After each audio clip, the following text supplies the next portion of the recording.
Hi friends, welcome to with this channel. இன்றைக்கி நம்ம பார்க்க போகிறது கோதுமை கீரை தோசை. சிம்பிளான ஒரு 10 மினிட்ஸ்லேயே செய்கிற டிஷ்ஷு தான் இன்றைக்கி பார்க்க போகிறோம். நம்ம இப்போ கோதுமை மாவு வச்சு எப்படி நம்ம தோசை செய்யலான்னு பார்க்கலாம். இன்றைக்கி நான் இந்த முருங்கைக்கீரை எடுத்திருக்கேன். முருங்கைக்கீரையை வந்து நம்ம இந்த கோதுமை மாவில் மிக்ஸ் பண்ணி எப்படி செய்கிறதுன்னு பார்க்கலாம். நான் வந்து இன்றைக்கி 1 கப் மாவு எடுத்திருக்கேன்.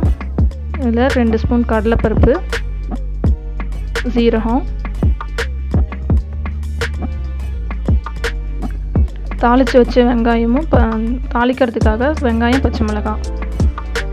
இப்போ நம்ம ஒரு கடாயை வச்சுக்கிறோம். 2 ஸ்பூன் எண்ணெய் விட்டுக்கோங்க. அதில் கடுகு போட்டுக்கோங்க. கடுகு பொரிஞ்சதும் கடலைப்பருப்பு ஆட் பண்ணிக்கோங்க.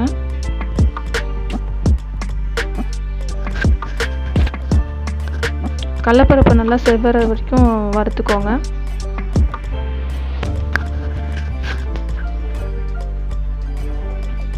அதில் இப்போ நம்ம சீரகம் ஆட் பண்ணிக்கலாம். நான் இன்றைக்கி வந்து 1/2 ஸ்பூன் சீரகம் ஆட் பண்ணிக்கிறேன். நல்லா ஈஸியாக செரிக்கும் கீரை போடுறதுனால நம்ம அதனால் சீரகம் ஆட் பண்ணிக்கிறேன். இப்போ நம்ம நறுக்கி வச்ச வெங்காயம், பச்சை மிளகாவையும் அதிலே ஆட் பண்ணிக்கிறோம். அந்த பச்சை வாசனை போகிற அளவுக்கு நல்லா மிக்ஸ் பண்ணி விட்டுக்கோங்க. நல்லா குக் ஆகட்டும்.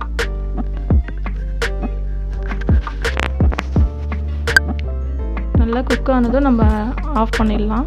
இப்போ அதை ஒரு பாத்திரத்துக்கு மாற்றிக்கிட்டு நம்ம எடுத்து வச்சுருக்க முருங்கைக்கீரையை நம்ம இப்போ ஆட் பண்ண போகிறோம்.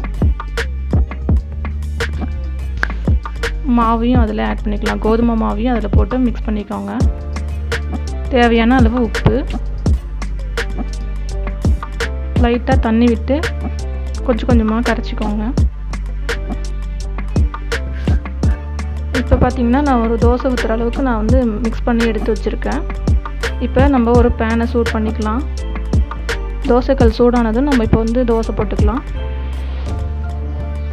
முடிஞ்ச அளவுக்கு நல்லா மெலிசாக போட்டிங்கன்னா நல்லா கிறிஸ்பியாக வரும். நம்மளுக்கு நல்லா மொறுன்னு இருக்கும். லைட்டாக எண்ணெய் விட்டுக்கோங்க சுற்றிடும்.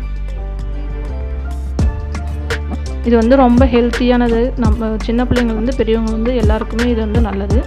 இது வந்து ட்ரை பண்ணி பாருங்கள். பிடிச்சிருந்தால் லைக் பண்ணுங்கள், ஷேர் பண்ணுங்கள், கமெண்ட் பண்ணுங்கள். மறக்காமல் சப்ஸ்கிரைப் பண்ணுங்கள் கைஸ். தேங்க்யூ.